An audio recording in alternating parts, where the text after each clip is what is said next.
Duncan inbound, flying below check. Directly inbound, red 160. Has turned inbound now, tracking left. HMS Duncan is just 30 miles off the coast of Crimea, and Russian jets are swarming all over the ship. Numerous flankers and fencers now generally transiting north and into territorial airspace. Green 170, about to pass overhead. We've got fencers flying around the force, passing about 200-300 feet height. 2 or 3 more aircraft more to the east. But the crew need to find out why.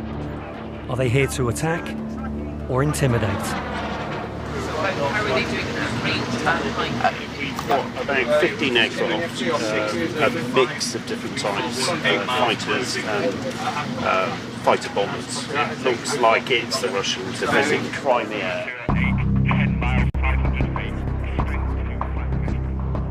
The Commodore suspects the jets are here because the Russians don't want Duncan to move any closer to Crimea.